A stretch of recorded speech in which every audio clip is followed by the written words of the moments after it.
Frank Reeves didn't believe in omens. He believed in the .22 caliber round chambered in his rifle, and in 30 years, it had never failed him. The mother Bobcat was 30 yards out, facing away. An easy shot, the kind he'd made 100 times before. Then she turned her head. The scope filled with amber eyes that did not blink. She's not afraid. She's waiting. Squeeze. Just squeeze. You've done this 1,000 times. But his finger wouldn't obey. The rifle barrel dipped an inch, then another. The bobcat's tail twitched once. Then she turned and slipped into the brush. She vanished without a sound, swallowed by the undergrowth. He could still see those eyes. Frank Reeves stood alone in the clearing, rifle lowered, his hands unsteady for the first time in years. Something inside him had broken that morning. He just didn't know what it meant yet. He sat in the cab of his pickup, hands trembling against the steering wheel. He was 14 when his father first handed him a rifle.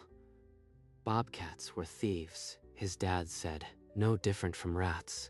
Take the shot. It's what you do. But I couldn't.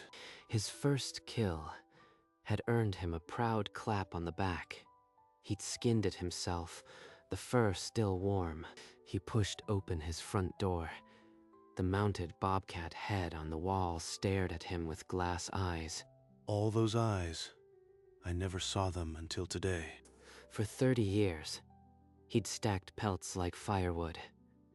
Each one a paycheck, a reason to get up before dawn. He slumped into his armchair, his limbs heavy as sacks of grain. So many. I never once saw them as alive. For the first time in 3 decades, Frank Reeves didn't know who he was. He didn't sleep. The mounted head kept its silent vigil, glass eyes reflecting the first pale light of dawn. What have I done? 3 decades. And I never once saw them. He pushed himself out of the chair, his body stiff, and walked out to the shed.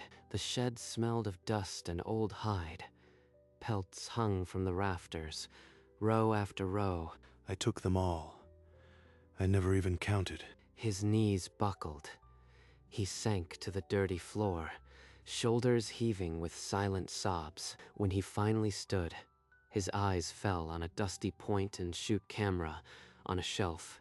He'd bought it for a vacation 10 years ago and never learned to use it. Maybe if I just look at them through this lens, something will make sense. He left the rifle on the workbench. He slipped the camera into his coat pocket instead. By the time the sun cleared the trees, Frank Reeves was walking away from the shed, unarmed for the first time in 30 years. He went back to the woods, but the den was gone. He circled the same patch of pine for an hour, finding nothing but trampled ferns. I tracked her yesterday without thinking. Now I can't even find a footprint. He raised the camera at a thrush on a branch. The shutter clicked, but the image on the screen was a smudge of brown and green. A grown man playing with a toy. I should have brought the rifle. Back home, he grabbed the phone and dialed Ray Hollis. His thumb hovered over the call button. Then he hung up. Ray would tell me to shake it off. He'd be right too, but I can't face him. That night, he found a documentary on the public channel. A female bobcat listened for the tiny rustle of a mouse under 2 feet of snow. The mother used her ears like hands. The narrator said, pinning the sound with whiskers and patience. Frank leaned forward. The next morning, he opened a book he'd checked out 3 years ago and never read, The Secret Life of Bobcats.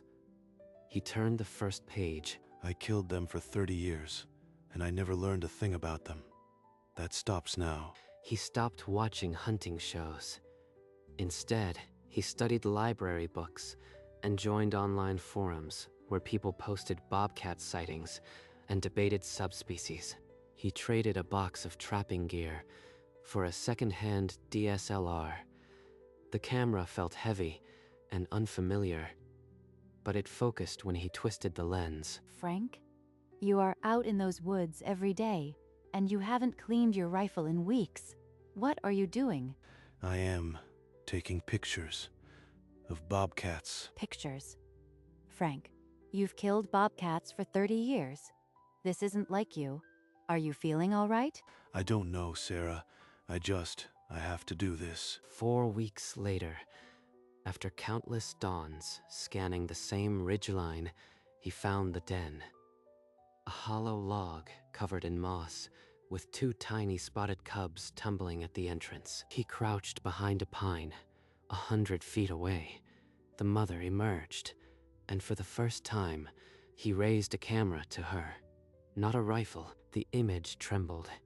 He'd forgotten to breathe. The shutter clapped and the screen showed a blur of amber fur and green bouquet. But he could see her eye. You are still there, and I am still here. But everything's different now. He visited the den every morning that week. The mother stopped flaring her nostrils at his scent and simply watched him with those same amber eyes. By the 5th day, the cubs no longer scrambled into the log when the shutter clicked. Frank had learned to settle himself into the landscape like fallen timber. I am not hunting them. I am just looking. He printed the best shot from his memory card. The mother, one cub's tail, a ghost of motion, and carried it to the diner where he'd met Ray Hollis every Thursday for 20 years. Ray, I want you to see something. What is this? You sell your traps for a camera now? It's a cat, Frank. A little fuzzy one. I've seen better pictures on a calendar. Frank's face didn't move, but something inside him hardened. He left the photo on the scratchy formica and walked out without his coffee. That afternoon, he drove to a pawn shop, then to the camera store downtown. He laid the cash on the counter and pointed at the used telephoto lens in the glass case. The lens was heavy, the glass pristine. Frank held it the way he'd once held his first rifle, with the belief that it could change his aim. At dawn, Frank steadied the lens. The mother lay down, cubs nursing, and the light turned perfect. Don't move. Don't breathe. This is the one. He printed it large and hung it exactly where the mounted bobcat head had been. Sarah came home and froze. She looked from the empty wall space to the new photograph, her eyes filled with tears. She didn't speak, just pressed her hand to her heart.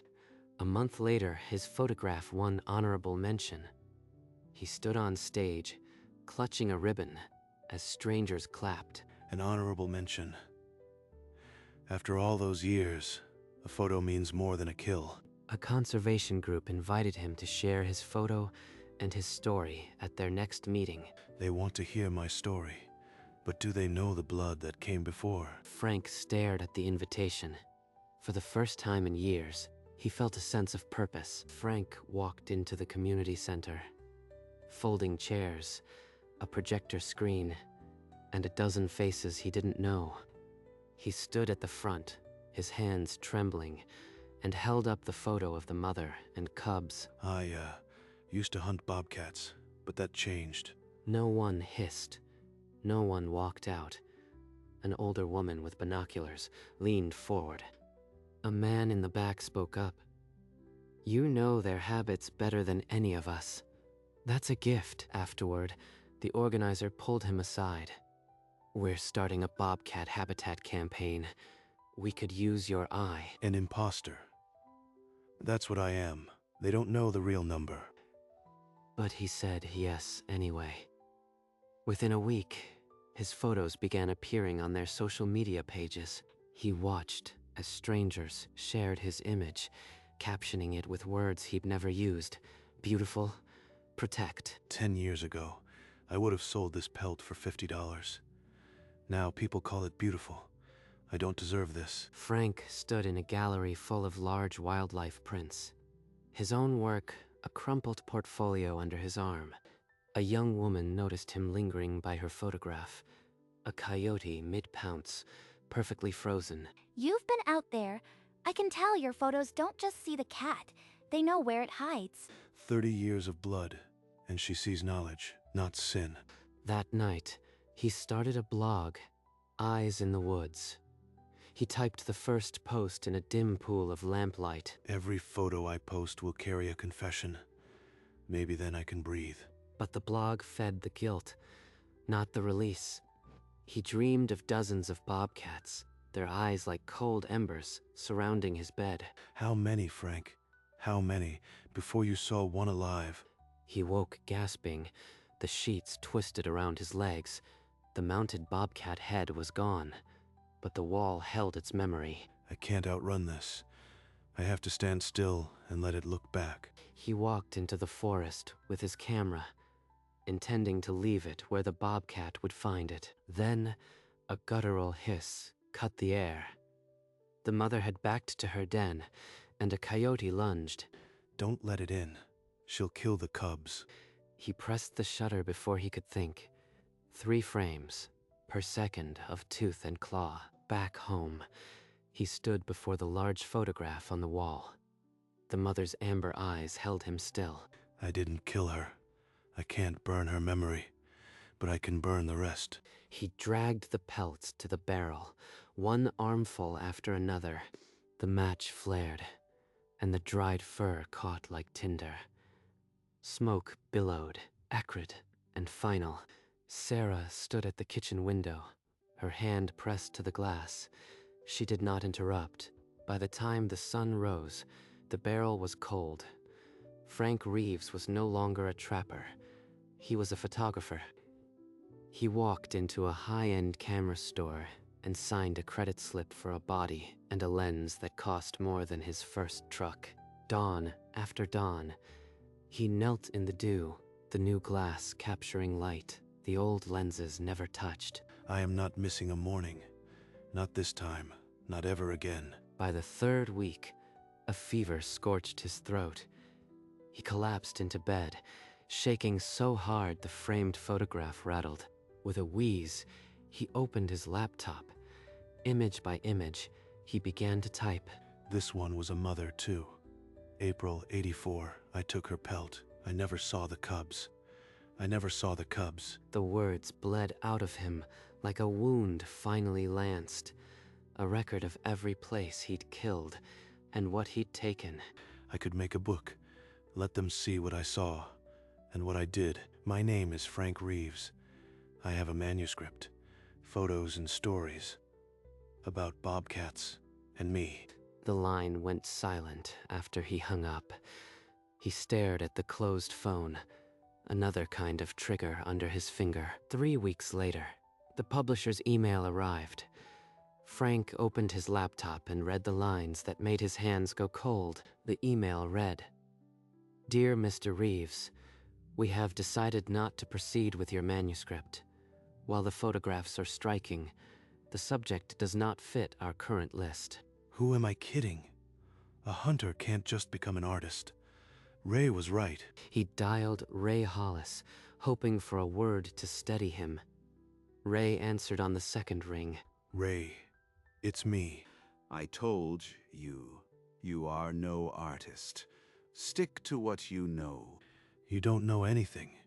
You never looked at a living thing your whole life. He nearly threw the camera into the wall, but Sarah caught his wrist from behind. Frank, you didn't do this for them. You did it for you. Self-publish, I'll help. He tried crowdfunding. The pot barely filled. But then a wildlife magazine called. They wanted his photo essay. It wasn't a book, but it was a start. After the magazine essay published, letters began arriving. Handwritten pages, folded tight, some with smudged ink from damp mornings. He opened a letter from a young girl. The handwriting was careful, the ink a bright purple. The letter read, "Dear Mr. Reeves, I want to be a wildlife photographer because of you." A girl. She wants to be like me. Not like a hunter, like a photographer. Maybe I'm not a failure. He stood up and walked to the window, the letter still in his hand. The weight he'd carried for years loosened, just enough for a breath. A week later, he stood in a library conference room, 15 faces waiting for him to speak. My name is Frank Reeves. I used to kill bobcats. I am here to tell you why I stopped. The room stirred. An old man in the front row raised his hand. Over 100. I didn't keep count. That's the weight I carry. Then he began to speak about the morning. He didn't shoot. The amber eyes in the crosshairs that had looked back and changed everything. After one library talk, a woman in a black blazer handed him a card. TEDx, she said. You should consider it. A lecture stage. I've got mud on my boots and blood on my hands. They'd eat me alive. But he called the number. His voice cracked, but he said yes. He rehearsed until his voice rasped, projecting his photographs on the living room wall, a solitary audience of upholstered chairs. 30 years of killing, 10 of watching. I have to make them understand. The night before, he walked into the forest under a cold moon. A bobcat stood at the edge of the pines, watching him, then vanished. Maybe she's the same one. Probably not. But she's my witness tonight. On stage, the lights burned white. He gripped the podium and began. I was 14 when my father handed me a rifle. He wove photos into the words. The den, the cubs, the coyote, the fire. Then he stopped, and the room went silent. The applause surged through the hall. Within a week, the video clip had reached 1 million views, and his inbox flooded once more. Among the flood of messages was one from a local elementary school. They asked Frank to speak to the 4th graders. 4th graders. They'll ask the one question I've never answered out loud. He drove to the old den site and stood in the underbrush. A shape moved behind the brambles. The mother bobcat emerged, her muzzle gray, her movements slow. Still, those amber eyes met his. I owe you my whole new life. I'll tell them the truth, finally. He wrote until 2 in the morning, pages filled with crossed-out euphemisms. Harvested became killed. Management became slaughter. Sarah placed a mug beside him and read over his shoulder. Frank, she whispered, that's the truest thing you've ever written. Just be yourself. They'll see the man I see. The man who killed a mountain of bobcats. I hope that's enough. He folded the paper and slipped it into his shirt pocket. The weight of the truth felt both heavy and light. Frank's hands were still shaking as he walked through the school doors. The auditorium was a sea of small faces, restless until the projector flickered on. Breathe. Show them what you saw. He clicked through the first slide, a bobcat cub batting a butterfly. The room rippled with delighted gasps. That's her daughter. I've been watching her since she was just a ball of spots. Then he clicked to a blank slide. The screen went black, and the room hushed. 10 years ago, I had a rifle in my hands. I was looking through the scope at a bobcat, just like this one. I'd killed maybe 100 bobcats before that day. But that one looked at me, and I saw her not as a pelt, but as a mother. The silence was absolute. Not a child whispered. Frank's fingers clutched the podium. The hardest part was over. After a stillness he'd never known, a small hand rose in the 3rd row. Her voice was small but steady, and it cut through the hall. Do you think she forgave you? Frank's hands steadied.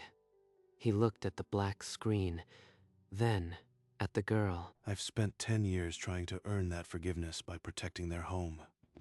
Maybe that's the best answer I have. He clicked to a photograph of the old mother bobcat, then a map of the preserved land his photos helped secure. A quiet gasp rippled as the children understood. That forest was a home now. After the talk, a soft tap on his elbow. The girl with the ponytail held up a piece of paper. It was a crayon bobcat, orange and careful, with the words "thank you" underneath. Frank opened his mouth, but no sound came. He simply nodded, his eyes wet. He climbed into his pickup, the crayon drawing on the passenger seat. The engine stayed off. In the quiet of the cab, he wept, not with grief, but with a release he'd been holding since the morning he lowered the rifle. When the tears stopped, he drove without thinking, turning onto the gravel road that led to the land his photographs had helped protect. He parked and walked the trail alone, the golden hour light filtering through the oaks like a benediction. At the edge of the clearing, a young bobcat emerged from the shadows. Its amber eyes found his instantly. Frank stood still. The bobcat's gaze held him, not as a threat, but as something older. Recognition. His camera hung at his side, forgotten. He didn't raise it. This moment wasn't for documenting. A smile, fragile and true, bloomed on his weathered face. The bobcat blinked slowly, then turned and melted back into the pines, leaving only the rustle of needles. He nodded once, a silent thank you to the empty clearing. A decade of guilt began to lift. He drove home as the sun bled into the hills, the crayon drawing a quiet passenger on the seat beside him. He walked into the kitchen without turning on the light. The crayon bobcat found its place under a magnet on the fridge. The drawing was simple, orange and purple, but it anchored the room more than any trophy ever had. He turned toward the shelf, where his camera rested next to the framed photograph of the mother bobcat. The two pieces of his life, side by side. Sarah's footsteps came from the hall. She didn't speak at first, just wrapped her arms around him from behind. You did good, Frank. He didn't answer with words. He simply leaned into her, letting his weight be held. The camera on the shelf caught the last light, a witness to a life that had turned from death to preservation. On the fridge, the crayon bobcat seemed to smile, and the house settled into a quiet it had not known in decades. Morning light found the kitchen first, spilling across the counter where Frank poured his coffee. His eyes found the crayon bobcat on the fridge, still anchored there like a promise. A faint smile touched his lips. He lifted his camera from the shelf beside the framed photograph. Today, he wasn't going to capture anything. Just walk. The screen door side shut behind him. Dew still clung to the grass, and the air smelled of pine and damp earth. He walked the old trail, not toward the den, not toward any destination. His camera hung at his side, untouched. At the edge of the clearing, a shape stirred. A bobcat, perhaps the granddaughter of the one he'd spared, stepped into the light. Frank's hand didn't move toward the shutter. This was not a picture to be taken. It was a moment to be lived. The bobcat regarded him without fear, then flicked an ear and melted back into the pines. Frank let out a breath he hadn't realized he'd been holding. The weight that had defined 66 years finally loosened its grip. He turned for home, the forest alive around him, no longer a hunting ground, but a sanctuary he had helped to protect. The kitchen glowed in the soft spill of evening light. Sarah turned from the counter as Frank stepped inside, her eyes searching his face. She didn't speak. She crossed the floor and wrapped her arms around him, pulling him into a silence that held everything they needed to say. It's over now, isn't it? Whatever you were carrying. She led him to the worn kitchen table. 2 mugs of coffee waited, the steam curling upward like a quiet offering. Look at the fridge. That drawing. It's the first thing I see every morning now. It belongs there. Better than any dusty old head on the wall. Frank glanced at the shelf where his camera rested beside the framed photograph of the mother bobcat, the 2 pieces of his new life in perfect balance. Outside, the moon rose over the pines. Deep in the woods, a bobcat moved silently, unafraid, her world a little safer because of what this house held. He reached for his coffee, and let the quiet settle around him. The ache that had lived in his chest for 30 years was finally, gently gone, and in the morning he would walk again, camera in hand, not to capture, but to bear witness.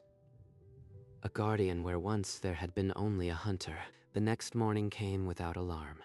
Frank rose with the sun, pulled on his old flannel, and lifted the camera from its shelf. He walked the familiar trail, the same one he'd walked as a hunter, but the boots now fell lighter on the earth. Deep in the pines, a young bobcat paused mid-step, ears swiveling.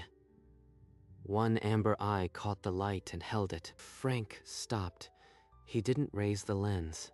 He simply met the gaze, a silent understanding passing between them. The bobcat turned and slipped away, tail flicking once. Frank didn't follow. He had no need to. He breathed in the pine and the damp moss, and for the first time, he felt like a guest welcomed rather than an intruder. By midday, he was home, but the forest stayed with him. He set the camera back on the shelf, its weight now lighter than ever. The crayon bobcat still clung to the fridge, its orange lines a little faded now, but its message unchanged. Beside it, the photograph of the mother bobcat watched over the kitchen, her amber eyes still holding the light that had saved a man. Frank Reeves poured his coffee, looked once more at the drawing, and smiled. He had put down the rifle, and in doing so, had finally found his aim.